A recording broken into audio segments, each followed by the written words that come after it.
Welcome dear students. हम learn कर रहे हैं क्लास 12 की केमिस्ट्री का चैप्टर नंबर 9 कोऑर्डिनेशंस कंपाउंड्स और ये उसका लास्ट लेक्चर है। आज हम लर्न करने वाले हैं कोऑर्डिनेशंस कंपाउंड से जुड़ी हुई कुछ टर्म्स। फर्स्ट आते हैं हम कलर इन कोऑर्डिनेशंस कंपाउंड्स, यानी कोऑर्डिनेशंस कंपाउंड्स कलर्ड क्यों होते हैं। क्रिस्टल फील्ड थ्योरी की सबसे बड़ा अचीवमेंट है कि इस थ्योरी ने ट्रांजिशन मेटल आयन या कोऑर्डिनेशंस कंपाउंड्स के कलर्ड होने के रीजंस को बहुत बढ़िया तरीके से एक्सप्लेन किया है। सीएफटी के अकॉर्डिंग ट्रांजिशन मेटल्स जो हैं वो व्हाइट लाइट में से, जिसमें 7 कलर्स होते हैं, उनमें से एक या दो कलर को एब्जॉर्ब कर लेते हैं और उन कलर को एब्जॉर्ब करने के बाद रिमेनिंग जो कलर बचते हैं उनको वो ट्रांसमिटेड कर देते हैं और उन ट्रांसमिटेड होने वाले कलर के कॉम्बिनेशन से जो कलर बनता है हमें उस कोऑर्डिनेशंस कंपाउंड्स का वो ही कलर नजर आता है और उस कलर को हम कहते हैं कॉम्प्लीमेंट्री कलर। यानी जो कलर एब्जॉर्ब हो गया वो तो एब्जॉर्ब हो गया, अब जो एब्जॉर्ब नहीं हुए हैं उनके कॉम्बिनेशन से जो कलर बनेगा हमें उस कोऑर्डिनेशंस कंपाउंड्स का वो ही कलर दिखाई देगा और उस कलर को कहते हैं कॉम्प्लीमेंट्री कलर। तो हम चलते हैं कलर इन कॉम्प्लेक्स कंपाउंड्स में की थ्योरी का पहला point, transition metal are coloured because reason क्या है, they absorbed certain radiation from visible region. याद रखना हमें वही चीजें कलर्ड दिखाई देती है जो विजिबल रीजन की रेडिएशन में से कुछ पर्टिकुलर रेडिएशंस को एब्जॉर्ब करती है। सेकेंड पॉइंट क्या है, when certain radiations absorbed by transition metal या coordinations compounds the transmitted light is no longer white. Transmitted light तभी व्हाइट होगी जब 7 के 7 कलर का कॉम्बिनेशन हो। 7 में से यदि कोई एक भी कलर किसी ने एब्जॉर्ब्ड कर लिया है तो जो ट्रांसमिटेड लाइट होगी वह व्हाइट नहीं रहेगी। तो कोऑर्डिनेशंस कंपाउंड्स क्या काम करते हैं, व्हाइट लाइट में जो 7 कलर्स हैं उनमें से किसी एक कलर को एब्जॉर्ब, एक या एक से ज्यादा कलर को एब्जॉर्ब कर लेते हैं या उनकी रेडिएशंस को, उस कलर की रेडिएशंस को एब्जॉर्ब कर लेते हैं। थर्ड पॉइंट क्या है, द कलर वी सी, हमें जो कलर दिखाई देता है of a complex in solid या in solution is due to light which is not absorbed. जो एब्जॉर्ब्ड हुई है उसके कारण हमें उसका कलर नहीं दिखाई देता है। पहले हम ये समझते थे कि जो कलर वो एब्जॉर्ब करती है उसी कलर का हमें वो मैटर दिखाई देता है, कोई भी मैटर।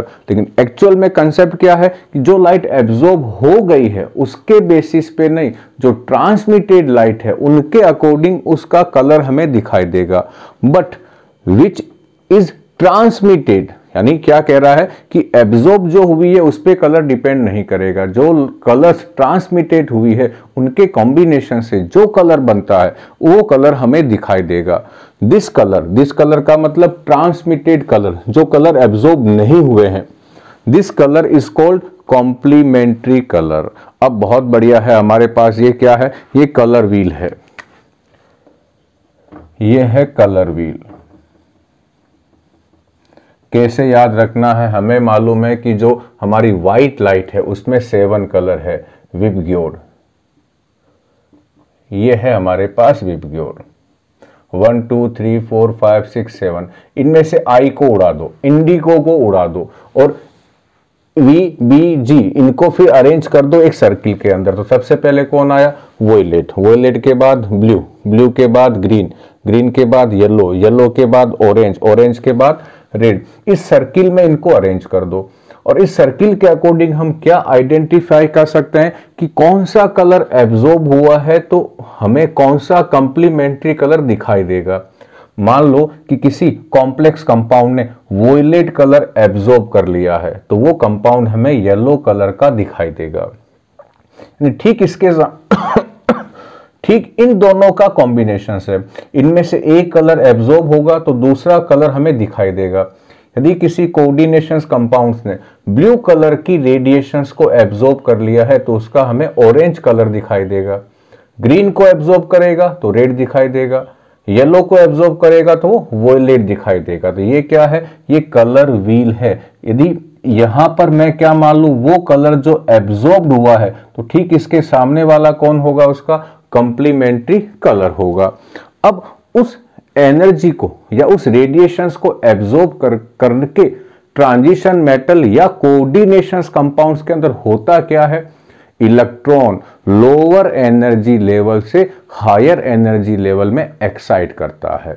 कौन से लोअर एनर्जी से कौन से हायर एनर्जी में, हमने पढ़ा है कि मेटल का डी ऑर्बिटल जो है वो जब लिगेंड अप्रोच करते हैं तब दो पार्ट में स्प्लिट हो जाता है, T2G और Eg में होता है। T2G और Eg में किसकी एनर्जी ज्यादा होगी ये डिपेंड करेगा वो कोऑर्डिनेशंस कंपाउंड्स की ज्योमेट्री क्या है, ऑक्टाहेड्रल है या टेट्राहेड्रल है। अभी हम एग्जांपल लेंगे, आपको समझ में आ जाएगा।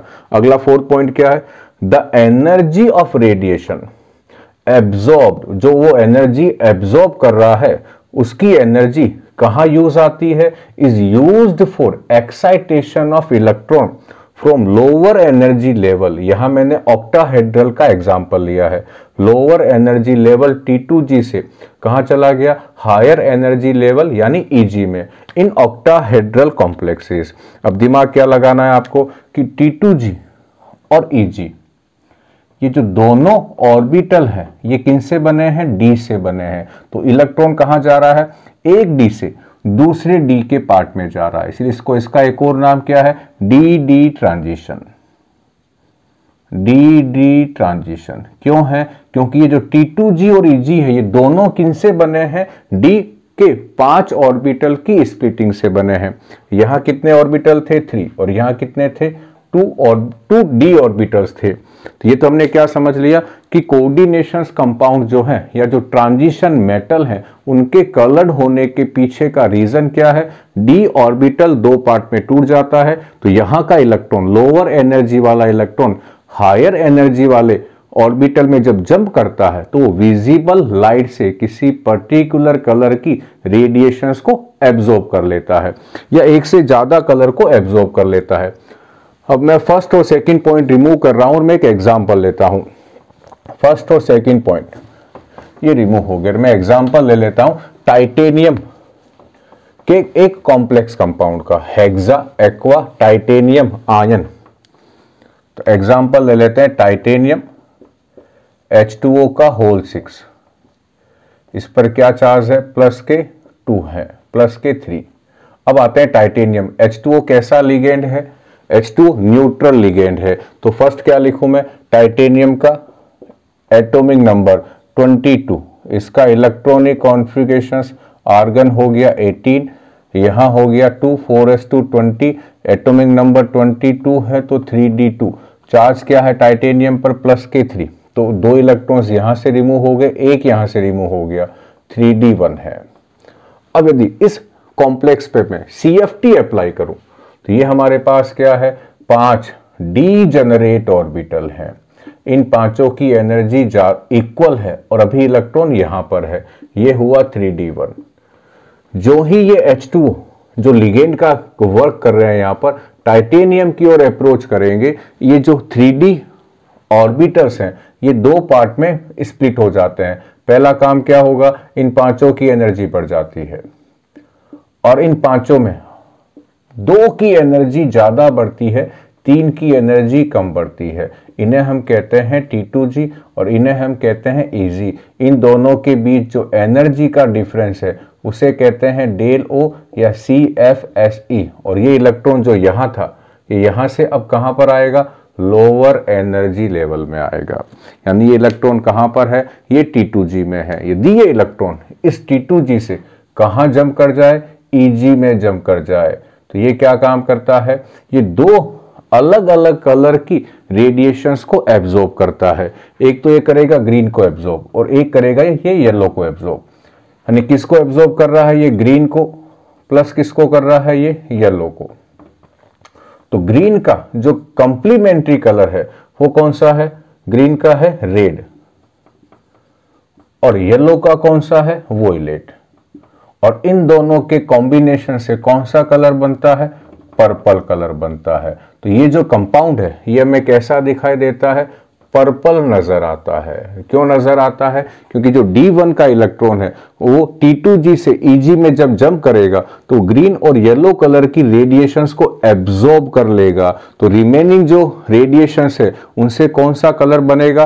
Purple colour. और पर्पल कलर क्या है? उसका कंप्लीमेंट्री कलर है। तो हमने क्या समझा कि ये जो कंपाउंड है ये पर्पल कलर का क्यों है।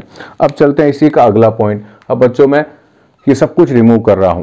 ट्रांजिशन एलिमेंट जो कलर एब्जॉर्ब्ड करते हैं वो उसकी नेचर किस पे डिपेंड करती है? उसकी नेचर डेल पे डिपेंड करती है। तो यहां देखें एग्जांपल, मान लो ये हमारे पास मेटल के 5d ऑर्बिटल्स थे और इनकी स्प्लिटिंग हो गई है। यहां क्या बना है? T2G, और यहां ये T2G और ये G है, और इन दोनों के बीच का गैप क्या है? डेल O है। यदि ये डेल O, इस डेल O की वैल्यू कैसी है, ज्यादा है या कम है, ये डिसाइड करेगी कि इस इलेक्ट्रॉन को यहां से यहां जंप होने के लिए कितनी एनर्जी चाहिए। और डेल O किस पे डिपेंड करता है? नेचर ऑफ लिगेंड्स पे। जैसे वीक फील्ड लिगेंड में डेल O की वैल्यू क्या होगी? कम होगी। और स्ट्रॉन्ग फील्ड लिगेंड में डेल O की वैल्यू क्या होगी? ज्यादा होगी। मैं किसका एग्जांपल ले रहा हूं? मैं ऑक्टाहेड्रल कॉम्प्लेक्स का एग्जांपल ले रहा हूं। तो फर्स्ट हमारे पास यहां क्या लाइन है? द एनर्जी, ये जो भी मेटल है ये कितनी एनर्जी एब्जॉर्ब करेगा, ये डेल O पे डिपेंड करती है। और डेल O किस पे डिपेंड करता है? नेचर ऑफ लिगेंड पे। तो क्या लिखूं? The frequency of radiation absorbed by coordination compounds, या मैं क्या लिख सकता हूं? Central metal ion. Coordination compounds depends on value of del पे डिपेंड करता है। And we know that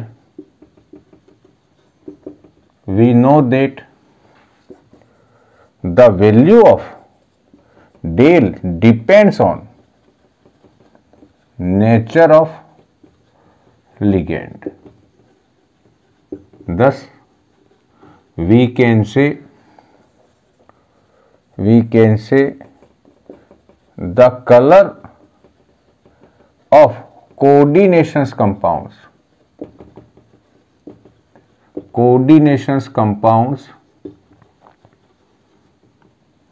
change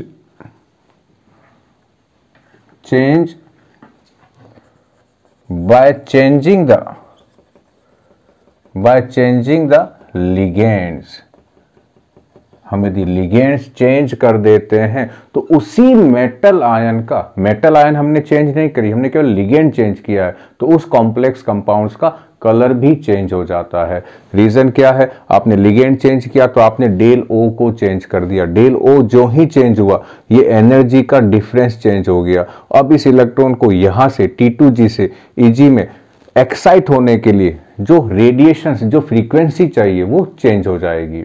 अब एग्जांपल लेता हूं, एक ऐसा ही कॉम्प्लेक्स कंपाउंड है जिसमें मैं लिगेंड्स को चेंज करूंगा। तो इस डायग्राम को रिमूव कर रहा हूं, उसमें मैं क्या काम करूंगा? लिगेंड चेंज करूंगा। जो ही लिगेंड चेंज करेंगे उसका कलर भी चेंज हो जाएगा। वो है हेक्सा एक्वा निकल आयन। ये हमारे पास है H2O का होल 6 और यहां है इस पे चार्ज प्लस का 2। तो ये क्या हुआ? हेक्सा एक्वा निकल आयन हुआ। इसका जो खुद का कलर है वो कैसा है? इसका खुद का कलर है ग्रीन है, ये ग्रीन कलर का है। तो मैं क्या काम करता हूं? वाटर के 2 मॉलिक्यूल जो लिगेंड की तरह यूज आ रहे हैं उनको मैं बाहर ले आता हूं और यहां पर मैं इथेन 1,2 डाइएमाइन इंट्रोड्यूस कर देता हूं। तो जो नया कॉम्प्लेक्स बनेगा उसका फॉर्मूला होगा निकल H2O कितने हो गए अब यहां पर 4, और एक कौन होगा यहां पर? एक होगा EN जो एक डाइडेंटेड लिगेंड है। ये चार्ज प्लस का 2 ही रहेगा। क्यों? क्योंकि जो EN है वो न्यूट्रल लिगेंड है। इस कॉम्प्लेक्स का जो कंपाउंड है वो है, इस कॉम्प्लेक्स का जो कलर है वो है पेल ब्लू। तो क्या हुआ, कलर चेंज हुआ। क्यों चेंज हुआ, हमने लिगेंड चेंज किया, लिगेंड चेंज करते ही डेल ओ चेंज हो गई इसकी। फिर मैं क्या काम करता हूं, एक EN और इंट्रोड्यूस करता हूं और 2 H2O बाहर निकाल लेता हूं, जो लिगेंड का काम कर रहे हैं यहाँ पर। अब क्या बनेगा, NiH2O का होल 2 और EN भी कितने हो गए हैं, 2 हो गए हैं। चार्ज इस पे क्या रहेगा, 2 प्लस का 2 प्लस ही रहेगा। इसका कलर कैसा है, इसका कलर है ब्लू या वोयलेट है। फिर क्या हुआ, इसका या तो ब्लू होगा या फिर वोयलेट होगा। फिर इसका कलर चेंज हुआ, क्यों हुआ, क्योंकि कलर किस पे डिपेंड कर रहा है, लिगेंड्स की नेचर्स पे डिपेंड कर रहा है। या तो इसका कलर ब्लू है या इसका कलर पर्पल है, वोयलेट नहीं है, पर्पल है। फिर हमने क्या काम किया, जो रिमेनिंग 2 H2O थे इनको भी बाहर रिमूव कर लिया, तो क्या बना और क्या इंट्रोड्यूस कर दिया, EN, एक और EN लिगेंड इसमें ऐड कर दिया है। तो यहां क्या काम किया, -2 H2O और एक EN ऐड कर दिया। इसका कलर कैसा है, ये वोयलेट हो गया है। तो ये जो एग्जाम्पल है ये क्या प्रूफ करता है कि सब में कॉमन कौन है, निकल, उसकी स्टेट भी सेम है। इन सभी कंपाउंड में निकल की जो ऑक्सीडेशन स्टेट है वो +2 है। केवल क्या चेंज हो रहे हैं, लिगेंड चेंज होने से उस कॉम्प्लेक्स कंपाउंड का कलर चेंज हो रहा है। अगली एक और चीज दिमाग में रखना, यदि इस निकल मेटल के पास H2O एज ए लिगेंड नहीं आता, यदि इस निकल मेटल के पास कोई भी लिगेंड नहीं आता, तो इसके d ऑर्बिटल की स्प्लिटिंग नहीं होती, और नहीं होती तो ये कलर्ड शो नहीं करता, ये कलरलेस होता। यानी निकल आयन को दिया वाटर में डिसॉल्व करते हैं तो निकल आयन वाटर में इस तरह का कॉम्प्लेक्स बना लेता है। वाटर के मॉलिक्यूल जो है इसको एज ए लिगेंड की तरह वर्क करते हैं, और ये कॉम्प्लेक्स बनने से इस निकल का d ऑर्बिटल स्प्लिट हो जाता है और वो हमें ग्रीन कलर का दिखाई देता है। वाटर यदि इसके कांटेक्ट में नहीं आते तो इसके d ऑर्बिटल की स्प्लिटिंग नहीं होती, तो निकल आयन कलरलेस होगा। तो अगला हमारे पास क्या पॉइंट मैं मेंशन कर रहा हूं, इसको रिमूव कर रहा हूं, इन एब्सेंस ऑफ,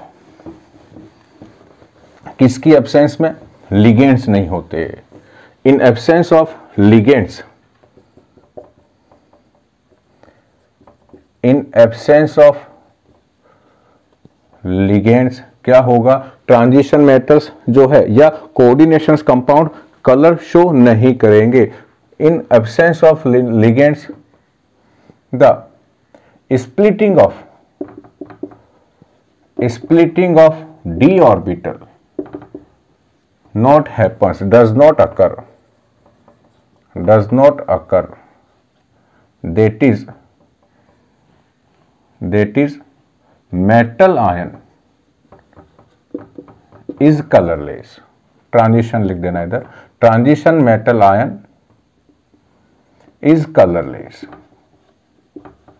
एग्जाम्पल है कि यदि आप इस टाइटेनियम वाले कॉम्प्लेक्स को, ये जो कॉम्प्लेक्स है जिसका कलर कैसा है, ग्रीन है, यदि हम इसे क्या करें, हीट सप्लाई करें, गर्म करें, तो गर्म करने पे क्या होगा, ये जो वाटर एज ए लिगेंड का की तरह ही वर्क कर रहा है ये रिमूव हो जाएंगे, और पीछे कौन बचेगा, टाइटेनियम 2 आयन। और ये सारे H2 मान लें कि क्या हो गए, ये गैस में चेंज होके बाहर चले गए। तो जो टाइटेनियम 2+ आयन है ये कैसा है, ये कलरलेस है।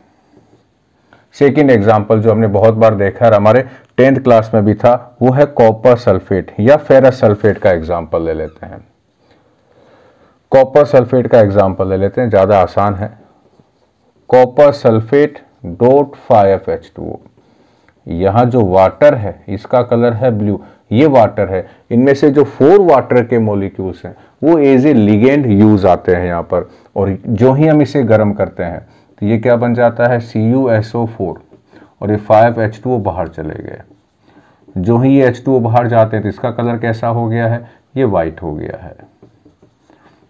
तो ये दोनों एक्टिविटी क्या प्रूफ करती है कि ट्रांजिशन मेटल आयन में या मेटल के अंदर स्प्लिटिंग तभी होगी जब लिगेंड्स आएगा, और लिगेंड्स नहीं आएंगे तो स्प्लिटिंग नहीं होगी। तो हमने क्या समझ लिया, ट्रांजिशन एलिमेंट्स या कोऑर्डिनेशंस कंपाउंड्स के कलर्ड होने के पीछे का रीजन याद रखना, दो चीजें, कलर किस पे डिपेंड करेगा, डेल ओ पे, डेल ओ किस पे डिपेंड करता है, नेचर ऑफ लिगेंड पे, उसका एक एग्जांपल। दूसरा क्या हमने समझा कि लिगेंड नहीं होगा तो स्प्लिटिंग नहीं होगी, तो वो ट्रांजिशन मेटल कलरलेस रहेगा, कलर उसका कोई कलर नहीं होगा। अब चले हम हमारे नेक्स्ट टॉपिक की ओर, क्या है, स्टेबिलिटी ऑफ कॉम्प्लेक्स कंपाउंड। तो मैं इसको रिमूव कर रहा हूं बच्चों। तो हमारा जो नेक्स्ट टॉपिक है वो है स्टेबिलिटी ऑफ कोऑर्डिनेशंस कंपाउंड। तो फर्स्ट पॉइंट क्या हमारे पास है, मैक्सिमम जो कॉम्प्लेक्स कंपाउंड्स है वो स्टेबल हैं। तो फर्स्ट हमारे पास क्या है, most of coordinations compounds are stable. Maximum coordinations compounds stable है। अब कुछ ज्यादा स्टेबल है, कुछ कम स्टेबल है। तो स्टेबिलिटी किन पे डिपेंड करती है, दो फैक्टर्स पे डिपेंड करती है। फर्स्ट है स्टेप वाइज स्टेबिलिटी कांस्टेंट और दूसरा है ओवरऑल स्टेबिलिटी कांस्टेंट। ये क्या है, ये दोनों इक्विलिब्रियम कांस्टेंट है। तो आगे क्या लिखूं मैं, द स्टेबिलिटी ऑफ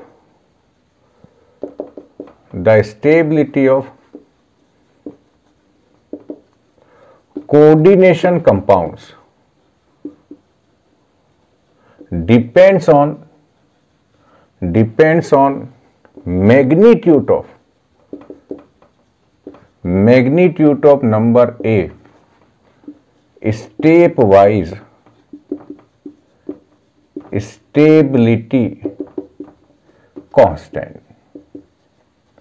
और सेकंड कौन सा है हमारे पास, बी है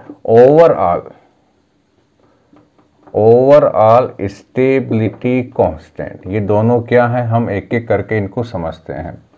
मान लो कि Ml4 एक कॉम्प्लेक्स कंपाउंड है और इसका क्या होना है, इसका प्रिपरेशन होना है। तो कैसे होगा, ये मेटल प्लस ये लिगेंड, इन दोनों के बीच क्या होगा, कॉम्बिनेशंस होगा। ये रिएक्शंस कैसी है, रिवर्सिबल है, तभी क्या स्टेबलाइज होगा, इक्विलिब्रियम। ये क्या बना, Ml, ये क्या है, पहला स्टेप। इस K1 क्या हो गया, step first step wise stability constant. फिर क्या हुआ, ये Ml प्लस L, एक और लिगेंड आया, क्या बना, Ml2, ये क्या हो गया, K2, second step wise stability constant. फिर कौन आया, Ml2 के पास एक तीसरा लिगेंड आया, फिर क्या बना, Ml3, यहाँ क्या हो जाएगा, K3, K3 क्या है, third step wise stability constant. फिर Ml3 के पास कौन आया, चौथा लिगेंड, ये भी कैसा है, रिवर्सिबल, क्या बन गया, Ml4, ये क्या है, K4 है। इन चारों को यदि मैं ऐड कर दूं, इन चारों को यदि मैं ऐड कर देता हूं तो क्या क्या चीजें ऐसी है जो आपस में कैंसिल हो जाएगी, या मैं इसकी एक सिंगल स्टेप में इस कॉम्प्लेक्स को बना देता हूं। तो M प्लस 4L क्या बना हमारे पास, Ml4। तो ये जो सिंगल स्टेप में बना है इससे बनाऊंगा ओवरऑल स्टेबिलिटी कांस्टेंट, और जो अलग अलग स्टेप्स में हम लोगों ने चेक किया है इनसे क्या होगा, स्टेप वाइज स्टेबिलिटी कांस्टेंट। तो यहां जो बनेगा ओवरऑल का उसे हम कहते हैं बीटा। कितने लिगेंड है यहाँ पर, 4 है, तो इसे कहेंगे B4। यदि 6 लिगेंड होते तो हम कहते हैं इसे B6। तो B4 क्या है, ओवरऑल स्टेबिलिटी कांस्टेंट है। इसका फॉर्मूला कैसे लिखेंगे, जैसे हम इक्विलिब्रियम कांस्टेंट के फॉर्मूले लिखते हैं। ये इक्वेशन है हमारी, ये प्रोडक्ट है, ये रिएक्टेंट है। तो फर्स्ट क्या लिखे हम, M molar concentrations of Ml4 divided by M और L की पावर 4। ये हमारे पास क्या है, ये है ओवरऑल स्टेबिलिटी कांस्टेंट है। इसके अकॉर्डिंग जो एक ही इक्वेशन में आपके कॉम्प्लेक्स बन जाए। अब मैं क्या लिखता हूं, जिस तरह से मैंने ओवरऑल स्टेबिलिटी कांस्टेंट लिखा है वैसे क्या लिखता हूं, स्टेप वाइज स्टेबिलिटी कांस्टेंट। तो K1 का फॉर्मूला क्या होगा, Ml यहां आएगा ऊपर की तरफ Ml, और यहां आएगा M और L। इस तरह से मैं K2 को क्या लिख सकता हूं, K2 हमारे पास कौन सा है, ये है। तो प्रोडक्ट कौन है यहाँ पर, Ml2। Ml2 कहाँ आएगा, ऊपर की तरफ, और यहाँ आएगा Ml और L। K3 का फॉर्मूला क्या होगा, K3 होगा हमारे पास, K3 कौन सा है, ये वाला है। तो ऊपर कौन आएगा ML3 डिवाइडेड बाय ML2 और यहाँ आ गया ये L और K4 ये हमारे पास हुआ। K4 की वैल्यू क्या होगी ML4। अब इसमें ML4 बन गया है, यहाँ क्या आएगा ML3 और यहाँ आएगा L। ये सारे क्या है K1 K2 K3 K4 क्या है स्टेप वाइज स्टेबिलिटी कांस्टेंट है और ये क्या है ओवरऑल स्टेबिलिटी कांस्टेंट है। यदि इनकी वैल्यू ज़्यादा है या तो ओवरऑल स्टेबिलिटी कांस्टेंट की वैल्यू ज़्यादा है, इसका मतलब उस कोऑर्डिनेशंस कंपाउंड या उस कॉम्प्लेक्स कंपाउंड की स्टेबिलिटी भी ज़्यादा होगी। यानी किस पे डिपेंड करती है The stability of coordinations compounds depends on magnitude of stepwise and overall stability constant पे। अब हम चेक करते हैं कि इन दोनों में रिलेशंस क्या है। मैं यहाँ पर आ रहा हूँ, इन दोनों में रिलेशंस क्या है ओवरऑल स्टेबिलिटी कांस्टेंट किनके इक्वल है स्टेप वाइज स्टेबिलिटी कांस्टेंट के प्रोडक्ट्स के इक्वल है। ये क्या लिखूं यहाँ पर ओवरऑल स्टेबिलिटी कांस्टेंट किसके इक्वल है products of step wise products of all step wise stability constant के ये इक्वल है। यानी यहाँ क्या लिख दूं मैं कि बीटा 4 जो है वो किसके इक्वल होगा K1 multiply by K2 multiply by K3 multiply by K4 the.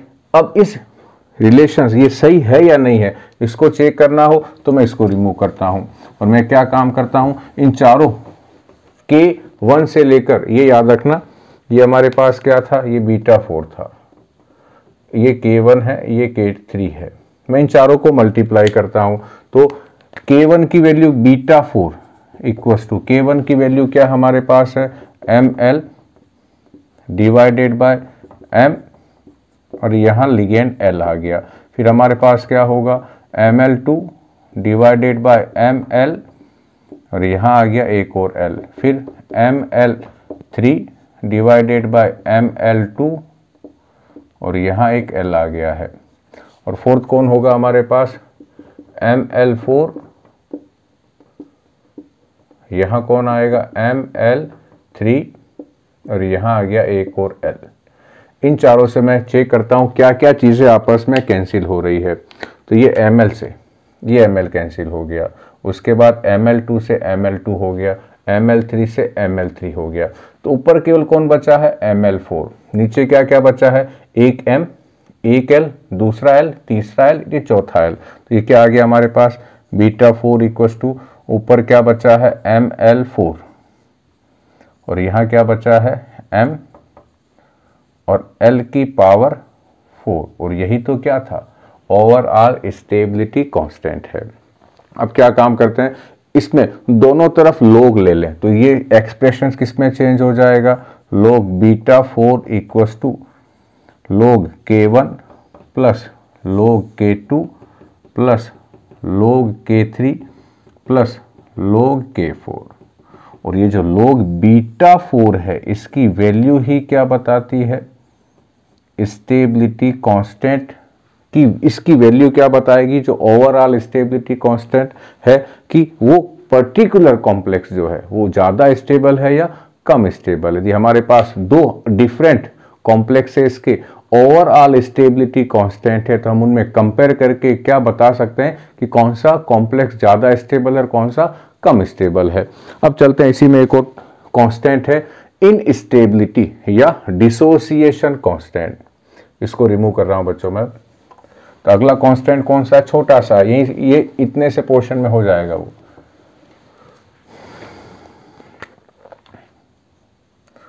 Instability और डिसोसिएशन कांस्टेंट। डिसोसिएशन कांस्टेंट बिल्कुल सिंपल है, क्या है reciprocal of stability constant, reciprocal of overall stability constant. और ये कांस्टेंट क्या बताएगा, यदि किसी कोऑर्डिनेशन कंपाउंड के इन स्टेबिलिटी कांस्टेंट की वैल्यू ज्यादा है या उसके डिसोसिएशन कांस्टेंट की वैल्यू ज्यादा है, इसका मतलब उसके स्टेबिलिटी कांस्टेंट की वैल्यू कम है, यानी उस कॉम्प्लेक्स की स्टेबिलिटी कम होगी। तो रिलेशंस क्या है इनके बीच, इसको ये कह दें या मैं ये लिख दूं इक्वस टू प्रोपोर्शनल टू नहीं इक्वस टू बीटा, ये हमारे पास इनके बीच रिलेशंस है। तो क्या खत्म हुआ, इंस्टेबिलिटी और dissociation constant plus stability of coordination compounds. अब आते हैं वो फैक्टर, इसी में है स्टेबिलिटी में ही है, वो फैक्टर जिनके ऊपर किसी भी कोऑर्डिनेशन कंपाउंड की स्टेबिलिटी डिपेंड्स करती है।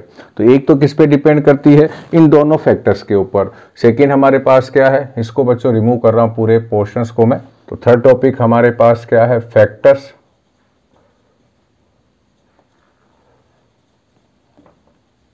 affecting the stability of coordinations compounds। कौन कौन से फैक्टर्स हैं, तो फर्स्ट हमारे पास क्या है, ए क्या लिख दूं, बीटा। बीटा क्या है, ओवरऑल स्टेबिलिटी कांस्टेंट। सेकंड पे आ जाते हैं बी पर, ये हमने लर्न कर लिया है, ये बीटा है। सेकंड हमारे पास है charge on central metal ion, और ये क्या कहता है, प्रोपोर्शनल है। Charge on central metal ion और ऑक्सीडेशन स्टेट, ऑक्सीडेशन स्टेट क्या है, स्टेबिलिटी के डायरेक्ट प्रोपोर्शनल है। किसी भी कोऑर्डिनेशंस कंपाउंड्स की जो स्टेबिलिटी है वो उसके अंदर जो मेटल है उसके ऊपर कितना चार्ज है उस पर सीधा डिपेंड करती है। जैसे एग्जांपल ले लें हम लोग, Fe3 प्लस 6Cn माइनस, इनसे हमने एक कॉम्प्लेक्स बनाया। क्या है उसका फॉर्मूला, FeCn का होल 6 और यहाँ चार्ज आ गया -3, क्योंकि यहाँ +3 था और एक Cn पे -1 है। दूसरा बनाया हमने इसी आयरन को लेके, लेकिन उस पर चार्ज क्या था, 2+ था, ये बना 6Cn माइनस, और यहाँ क्या बनेगा हमारे पास, FeCn का होल 6, ऊपर आएगा यहाँ 4 माइनस। यदि मैं इन दोनों कॉम्प्लेक्स के ओवरऑल स्टेबिलिटी कांस्टेंट को कंपेयर करूं तो एक का क्या हमारे पास है, फर्स्ट का है बीटा जो है बीटा 6, वो है 1.2 इंटू 10⁻31, और सेकंड का जो है बीटा 6 ही है, इसका है 1.8 इंटू 10⁻6। यहाँ देखें यहाँ 31 है और यहाँ पावर क्या है, 6 है। तो ये क्या प्रूफ करता है कि यदि इस मेटल आयन पे कि ऑक्सीडेशन स्टेट या पॉजिटिव चार्ज जितना ज़्यादा होगा, इसके न्यूक्लियस का अट्रैक्शन ज़्यादा होगा, और यदि न्यूक्लियस का अट्रैक्शन ज़्यादा है तो क्या होगा, मेटल और लिगेंड के बीच का जो अट्रैक्शन है, जो आयोनिक अट्रैक्शन है CFT के अकॉर्डिंग, वो अट्रैक्शन ज़्यादा होगा। पहला हमारे पास क्या फैक्टर हुआ, चार्ज हुआ। अब आते हैं सेकंड फैक्टर। सेकंड फैक्टर कहता है साइज। चार्ज के बाद में क्या ले लेता हूँ, इसको रिमूव कर देता हूँ, साइज की बात करता है ये। तो चार्ज की जगह क्या ले लूँ मैं, एटॉमिक रेडियस, यहां चेंज कर देता हूं, वहां तो सेम ही रहेगा। Atomic radius of central metal ion या एटम, ये क्या कहता है, इसको भी रिमूव कर देता हूं बच्चों, ये वाला एटॉमिक रेडियस। यदि एटॉमिक रेडियस क्या होगी, डिक्रीज होगी, रेडियस डिक्रीज होगी, छोटी होती जाएगी, तो स्टेबिलिटी बढ़ती जाएगी। स्टेबिलिटी क्या हो जाएगी, इंक्रीज होगी, क्योंकि रेडियस जितनी छोटी होगी क्या होगा, इफेक्टिव न्यूक्लियस, कौन सा, इफेक्टिव न्यूक्लियस अट्रैक्शन क्या होगा, ज्यादा होगा। और इफेक्टिव न्यूक्लियस अट्रैक्शन ज्यादा होगा तो मेटल और लिगेंड के बीच का अट्रैक्शन ज्यादा होगा। तो रेडियस जितनी छोटी होगी उस उस कॉम्प्लेक्स की स्टेबिलिटी उतनी ज्यादा होगी। जैसे एक एग्जांपल है, मैं 3D सीरीज के डाईवैलेंट आयंस की एक सीरीज लिख देता हूं। तो यहां क्या लिखता हूं, आयन। कौन कौन से आयंस की बात करते हैं, तो मैग्नीज से स्टार्ट करते हैं। मैग्नीज, आयरन, कोबाल्ट, निकल, कॉपर और ये जिंक, ये सारे क्या है, आयन है। मैं अब नीचे क्या मेंशंस कर दूं, इनकी एटॉमिक रेडियस की वैल्यू क्या है। मैग्नीज से स्टार्ट करते हैं। यहां वैल्यू है इसकी जो रेडियस है, ये रेडियस है, किसमें है, पीपीएम में है। इसकी 93 है, इसकी 83 है, कोबाल्ट की 82 पिकोमीटर है। उसके बाद हमारे पास है 78 है, इसकी 69 है, इसकी 64 है। तो ये हम यहां से चेक करें तो जिंक की जो आयोनिक रेडियस है वो सबसे कम है और मैग्नीज 2+ आयन की जो आयोनिक रेडियस है वो सबसे ज्यादा है। तो अब मैं क्या काम करूं, स्टेबिलिटी किसकी ज्यादा होगी, इस रेडियस का कंसेप्ट लगाएं तो क्या होगा, सबसे ज्यादा जो स्टेबल है, स्टेबिलिटी की मैं बात करूं तो कौन से मेटल आयन के कॉम्प्लेक्स सबसे ज्यादा स्टेबल होंगे, जिंक के। ये इनके स्टेबिलिटी का ऑर्डर है इनका। कॉपर और सबसे एंड में कौन है, जिंक। यानी जिंक 2+ के जो कोऑर्डिनेशंस कंपाउंड्स है उनकी स्टेबिलिटी बाकी सबसे क्या है, ज्यादा है। तो ये कौन सा हुआ हमारे पास, एटॉमिक रेडियस का तीसरा पॉइंट हो गया। ए क्या था, ओवरऑल स्टेबिलिटी कांस्टेंट। सेकंड क्या था, ऑक्सीडेशन स्टेट। थर्ड हमारे पास क्या है, एटॉमिक रेडियस या ionic radius of central metal ion. चौथा हमारे पास क्या है, इसको रिमूव कर रहा हूं बच्चों मैं। चौथा हमारे पास है चिलेट इफेक्ट, ये हमने पहले ही लर्न कर लिया है। चौथा हमारे पास क्या है, chelate effect. Fourth D, chelate effect. और ये क्या कहता है कि यदि कोई लिगेंड्स, कौन सा लिगेंड होना चाहिए चिलेट में, यदि कोई डाई और पॉलीडेंटेड लिगेंड्स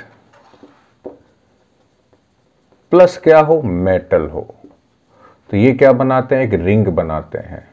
और इस रिंग को क्या कहते हैं, इस रिंग का नाम होता है चिलेट रिंग। Chelate ring. और इस रिंग के कारण इसकी जो स्टेबिलिटी होती है वो इंक्रीज हो जाती है। इसे कहते हैं चिलेट इफेक्ट। Chelate effect. तो चिलेट इफेक्ट क्या है, increasing the stability of coordination compound is known as a chelate effect. तो हमारे पास कितने फैक्टर्स हो गए, 4। ये चारों फैक्टर्स क्या करते हैं, कोऑर्डिनेशन कंपाउंड्स की इफेक्ट की स्टेबिलिटी को अफेक्ट करते हैं। तो क्या खत्म हुआ हमारे पास, factors affecting the coordination compounds. तो लास्ट हमारे पास क्या बचा, second last, metal carbonyl compounds. तो हम चलते हैं bonding in metal carbonyl compounds में। बॉन्डिंग इन मेटल कार्बोनाइल, तो इससे पहले हमें मालूम क्या हो कि मेटल कार्बोनाइल क्या चीज है। इससे पहले एक और चीज हमें मालूम हो कि ऑर्गेनोमेटालिक कंपाउंड्स क्या है। वो कंपाउंड्स जिसमें ऑर्गेनो का मीनिंग है ऑर्गेनिक यानी कार्बन, वो कंपाउंड जिसमें कार्बन डायरेक्ट कोवैलेंट बॉन्ड के थ्रू मेटल से बॉन्डेड हो, यानी ऑर्गेनो मेटालिक। तो ऐसे कंपाउंड जिसमें कार्बन मेटल से बॉन्डेड हो उन्हें कहते हैं ऑर्गेनो मेटालिक कंपाउंड्स। और मेटल कार्बोनाइल में मेटल कार्बोनाइल के सी से बॉन्डेड है। तो मेटल कार्बोनाइल क्या है, मेटल में ऑर्गेनो मेटालिक कंपाउंड्स भी हैं। सेकंड हमारे पास क्या है कि मेटल कार्बोनाइल्स कंपाउंड्स में जो लिगेंड है वो काम करता है carbon monoxide. Carbon monoxide as a ligand काम करेगा और कार्बन मोनोऑक्साइड का जो कार्बन है वो लोन पेयर डोनेट करता है। एक और चीज याद रखना, कार्बन मोनोऑक्साइड में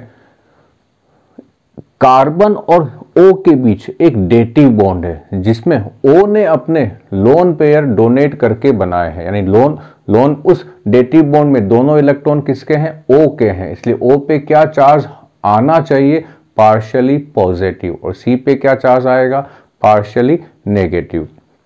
अब वापस आते हैं कि मेटल कार्बोनाइल में जब मेटल और कार्बोनाइल आपस में बॉन्ड बनाते हैं तो उनकी स्ट्रक्चर्स कैसी कैसी होगी। तो स्ट्रक्चर्स किस पे डिपेंड करेगी, नंबर्स ऑफ कार्बोनाइल, कार्बोनाइल कितने जुड़े हुए हैं। 4 कार्बोनाइल जुड़े हुए हैं मेटल के साथ तो हो सकता है उसकी स्ट्रक्चर स्क्वायर प्लेनर हो या टेट्राहेड्रल हो। 4 से ज़्यादा जुड़े हुए हैं, 5 जुड़े हुए हैं तो स्ट्रक्चर्स कैसी होगी, ट्राइगोनल बाइपिरामिडल। 6 जुड़े हुए हैं तो ऑक्टाहेड्रल। 6 से ज़्यादा यदि लिगेंड्स हैं तो उस कंडीशंस में मैक्सिमम केसेस में 2 या 2 से ज़्यादा मेटल होंगे। यानी यदि किसी कॉम्प्लेक्स कार्बोनाइल कंपाउंड्स में एक ही मेटल है तो उसे हम कहते हैं मोनोन्यूक्लियर। एक से ज़्यादा सेंट्रल मेटल है हम उसे कहते हैं पॉलीन्यूक्लियर। जैसे एग्जाम्पल आते हैं तो फर्स्ट पॉइंट हमारे पास क्या है, ऑर्गेनोमेटालिक कंपाउंड्स। क्या है, compounds in which metal direct bonded to carbon, MCO, इसका एग्जाम्पल हो गया। ऑर्गेनिक केमिस्ट्री में भी हमारे आएंगे ये। In metal carbonyl compounds carbon monoxide act as a ligands, जिसे हम लोग यहाँ क्या कहते हैं, कार्बोनाइल कहते हैं। स्ट्रक्चर्स 4 लिगेंड्स है तो कैसे स्ट्रक्चर्स हो गए इसकी, टेट्राहेड्रल। निकल यहाँ पर है, एक CO यहाँ, एक CO यहाँ, एक CO यहाँ एक CO। 5 लिगेंड होते तो नाम क्या हो जाता, ट्राइगोनल बाइपिरामिडल। इसका नाम क्या है, इसका नाम है टेट्रा कार्बोनाइल निकल, यहाँ penta carbonyl iron, hexa carbonyl chromium, यहाँ डेका कार्बोनाइल मैग्नीज। तो ये हमारे पास क्या इनके नेम है, हमारे यहाँ नेम नहीं आएंगे। इसके स्ट्रक्चर्स कैसी होगी, ट्राइगोनल बाइपिरामिडल। ये इस तरह की स्ट्रक्चर होगी। यहाँ CO, यहाँ CO, यहाँ CO, CO, CO और यहाँ मेटल है, और ये जो तीनों CO है ये एक ही प्लेन में है। ऑक्टाहेड्रल में हमें मालूम है स्ट्रक्चर्स कैसी होगी। यहाँ देखते हैं Mn2CO10, यहाँ 2 मेटल है और इन सब में मेटल एक ही था। तो जब मेटल एक ही होती तो उसे हम क्या कहते हैं, mono nuclear carbonyl compound, mono nuclear carbonyl compound. और एक से ज्यादा मेटल हो तो उसे हम कहते हैं poly nuclear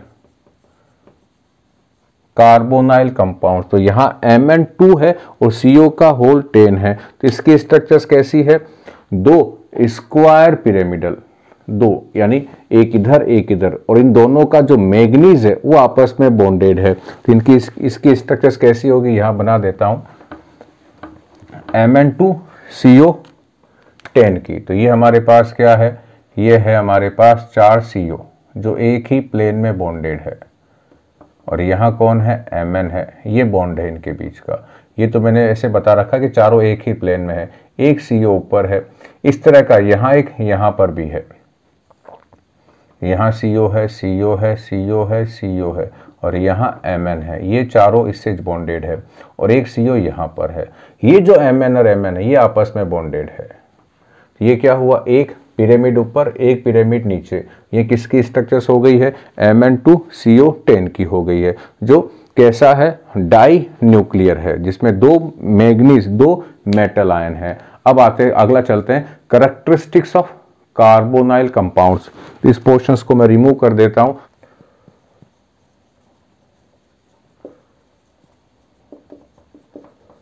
characteristics of carbonyl compounds. Carbonyl में भी कौन से, मेटल कार्बोनाइल। तो फर्स्ट हमारे पास क्या है, solid 8 room temperature, room temperature पर ये सॉलिड है। सेकंड हमारे पास है निकल एंड आयरन। निकल और आयरन के जो कोऑर्डिनेशंस कंपाउंड्स हैं, जो कार्बोनाइल कंपाउंड्स है, वो कैसे हैं, वो लिक्विड में मिलते हैं। निकल आयरन कार्बोनाइल ये कैसे मिलते हैं, हमें लिक्विड में मिलते हैं।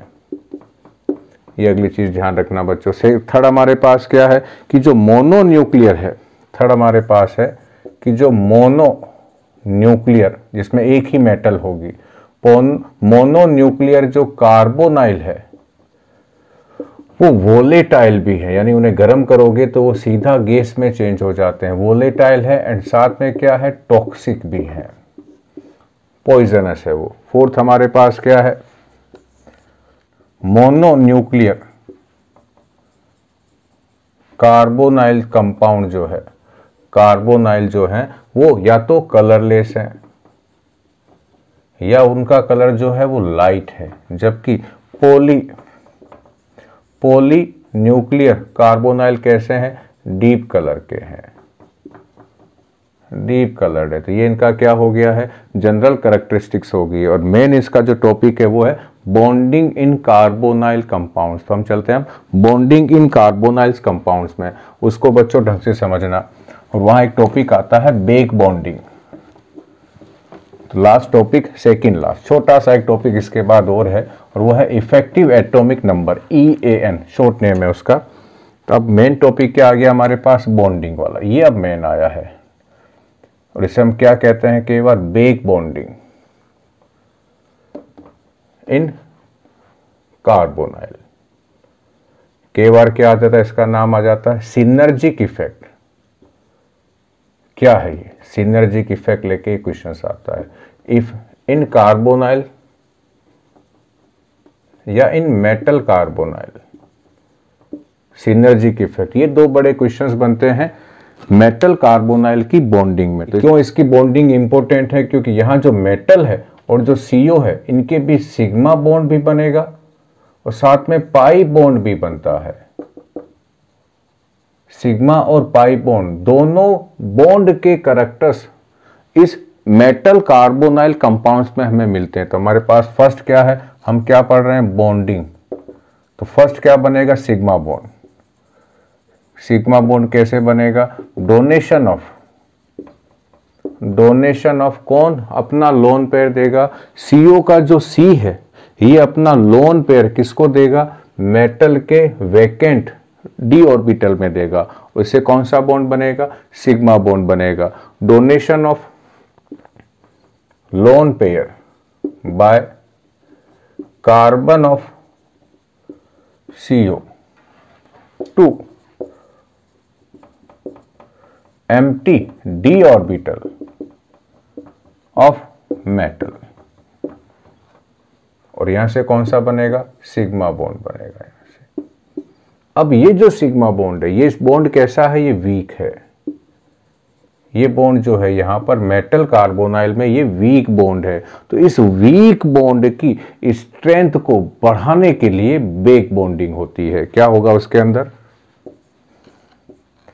to increase the strength of sigma bond,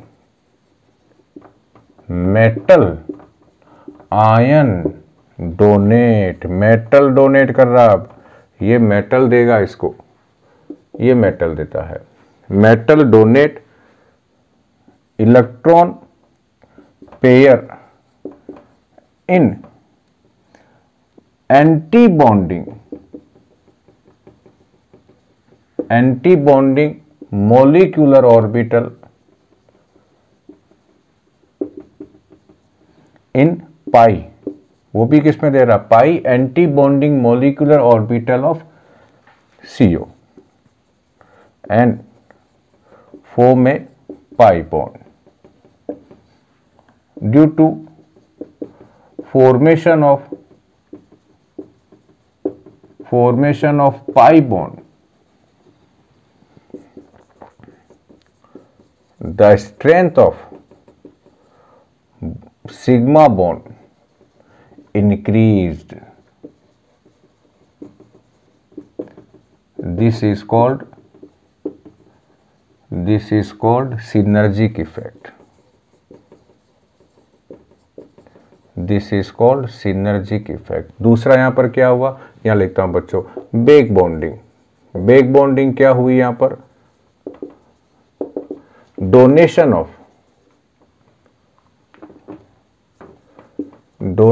of lone pair by metal to ligand, metal किसको लोन पेयर दे रहा है? लिगेंड को दे रहा है। जबकि हम कोऑर्डिनेशन कंपाउंड्स में क्या लर्न करते हैं कि लिगेंड लोन पेयर देगा मेटल को और कोऑर्डिनेशन बॉन्ड बनाएगा, लेकिन यहाँ रिवर्स हो रहा है। इसीलिए इसमें क्या वर्ड यूज आता है? Back bonding, donation of lone pair by metal to ligand. अब मैं क्या बना देता हूं इनके डायग्राम कि इनमें बॉन्डिंग कैसे होती है। तो मैं इसको इस पूरे पोर्शंस को रिमूव कर रहा हूं बच्चों, और मैं आ जाता हूं कि बॉन्डिंग के डायग्राम में हम क्या बनाएंगे? तीन डायग्राम बनाएंगे। एक में केवल कौन सा बॉन्ड बनाएंगे? सिग्मा। एक में कौन सा बनाएंगे? पाई। और एक में दोनों साथ में बना देंगे, सिग्मा और पाई। तो फर्स्ट हम कौन सा बनाएं? Sigma bond. सिग्मा बॉन्ड कैसे बनेगा? ये मेटल है और ये मेटल का डी ऑर्बिटल है। ये हमारे पास कौन है? ये है कार्बोनाइल, जो लिगेंड की तरह काम करेगा। इनके बीच ओवरलैपिंग होगी। तो ये कौन सी? ये पॉजिटिव, ये पॉजिटिव। ये कौन सा बॉन्ड बना? Sigma bond. पॉजिटिव हटा दो, फिर कंफ्यूजन आएगा। ये कौन सा बॉन्ड बना है? Sigma bond. इसमें जो दोनों इलेक्ट्रॉन थे वो किसके थे? वो थे इस सी के थे, और ये डोनेशंस हो गया, डेटिव बॉन्ड का फॉर्मेशंस। अब पाई बॉन्ड कैसे बनेगा? ये मेटल है, ये मेटल के क्या बना दूं मैं? D orbital. यहां मेटल है और यहां कौन है हमारे पास? कार्बोनाइल है। और इसका कौन सा? ये इस तरह से इनके ये कौन से ऑर्बिटल है? पाई स्टार है, एमओ है, ये मोलिकुलर ऑर्बिटल है। इनके बीच ऐसे ओवरलैपिंग हुई। तो ओवरलैपिंग होने के बाद मैं इसको क्या कैसे लिख सकता हूं? इस तरह से बना सकता हूं, बनाना शेप में। और यहां क्या लिख दूं? C double bond O. यहां कौन है? यहां आप जो चाहे कुछ बना दें इस तरह से करके तो भी ठीक है, नहीं बनाते हैं तो भी ठीक है। तो ये बॉन्ड कौन सा बना है?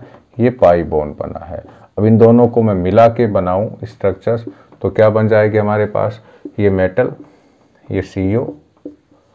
यहाँ क्या बना दूं मैं? इनके बीच ओवरलैपिंग कर दूं ऐसे, ये सिग्मा बॉन्ड बन गया। और यहाँ क्या बन गया? ये पाई बॉन्ड बन गया। इधर आप चाहें तो इस तरह से दो ऑर्बिटल शो कर दें, नहीं करें तो भी ठीक है, करें तो भी ठीक है। मेन ये है, ये बॉन्ड जो बना अंदर वाला, ये बॉन्ड कौन सा बॉन्ड है? सिग्मा बॉन्ड है। और जो बाहर वाला बॉन्ड बना है ये कौन सा बॉन्ड है? ये पाई बॉन्ड है। यहाँ इलेक्ट्रॉन यहाँ से यहाँ गए, यहाँ इलेक्ट्रॉन यहाँ से यहाँ आए हैं, इसलिए इसका नाम क्या है? बैक बॉन्डिंग है। चलते हैं बच्चों लास्ट टॉपिक आज का, और वो क्या है? Effective atomic number. Effective atomic number, short में इसे कहते हैं EAN। किसने दिया? सर सिडविक ने दिया, ये सिडविक ने। और क्या कंसेप्ट है ये कि यदि किसी कोऑर्डिनेशंस कंपाउंड्स में, यदि किसी भी कोऑर्डिनेशंस कंपाउंड में, मान लो ये कोई कोऑर्डिनेशंस कंपाउंड है, यहाँ लिगेंड 4 मान लें, जो भी है, ये जो मेटल है, यदि इसके अंदर जो इलेक्ट्रॉन्स हम ऐड करने वाले हैं, टोटल इलेक्ट्रॉन्स, अब टोटल इलेक्ट्रॉन्स में कौन कौन से आएंगे हमारे पास? इस मेटल के electron of metal plus electron obtain from all ligands. इन दोनों का सम करो। यदि ये जो सम आता है, ठीक इस मेटल के बाद जो इनर्ट गैस आती है उसके इक्वल आते हैं। यानी किसके इक्वल आ जाए? Equal to next noble gas. जो इनके ठीक बाद में नोबल गैस आ रही है उसके इक्वल आ जाए, तो उस कंडीशंस में इनकी जो स्टेबिलिटी है वो ज्यादा हो जाती है। और ये केवल किस पर बहुत बढ़िया से लगता है? मेटल कार्बोनाइल पर। मेटल कार्बोनाइल पर ये बढ़िया से अप्लाई हो जाते हैं, और बाकी कंपाउंड्स पर इतने बढ़िया से अप्लाई नहीं होते हैं। तो मैं एक एग्जांपल लेता हूं, वहां से आपको एक ये क्लियर हो जाएगा। एग्जांपल किसका ले लें हम लोग? एग्जांपल ले लेते हैं क्रोमियम का। क्रोमियम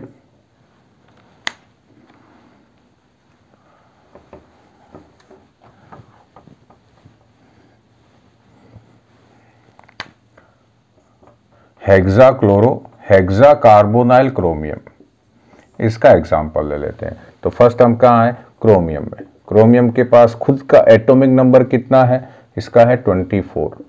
तो इसमें 24 ही क्या है, इलेक्ट्रॉन है, क्योंकि यहाँ जो क्रोमियम है इसकी ऑक्सीडेशन स्टेट 0 है। एक CO 2 इलेक्ट्रॉन देगा, तो 6 CO कितने देंगे, 12। कितना हुआ, 36। 36 कितना किसका होता है, आर्गन का। ये आर्गन का एटॉमिक नंबर है। आर्गन क्या है, क्रोमियम के ठीक बाद आने वाली इनर्ट गैस है। इसके बाद यदि मैं दूसरा एग्जांपल लूं, जैसे एग्जांपल ले लेते हैं Fe का, FeCN का होल 6, यहां लगा देता हूं -4। तो पहले हमें क्या काम करना पड़ेगा, इसका मुझे En निकालना है। किसका निकलता है En, सेंट्रल एटम का निकलेगा।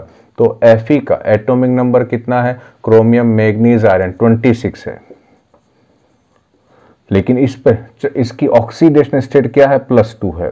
इस कॉम्प्लेक्स में Fe पर क्या चार्ज है, +2 है, यानी 2 इलेक्ट्रॉन बाहर चले गए। तो 26 में से 2 गए, 24। तो मेटल के पास कितने इलेक्ट्रॉन है, 24 है।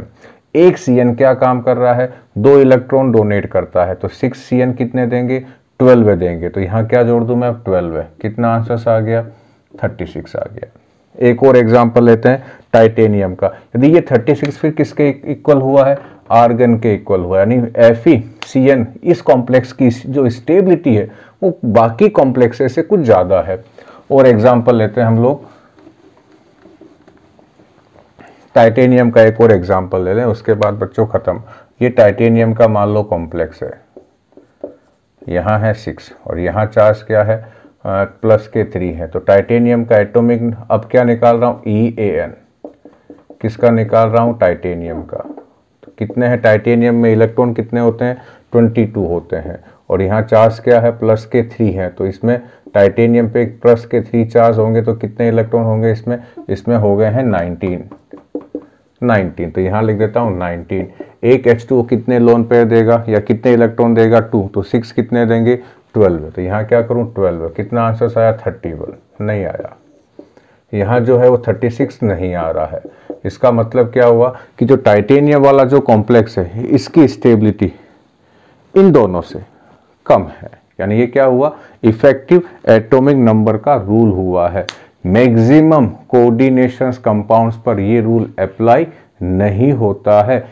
लगभग सभी मेटल कार्बोनाइल पर ये रूल बहुत बढ़िया तरीके से अप्लाई हो जाता है। इसी के साथ हमारा क्या खत्म हुआ, चैप्टर नंबर 9। उम्मीद करता हूं बच्चों ये वीडियो आपको पसंद आया होगा। 3 काम जरूर करें। थैंक यू बच्चों।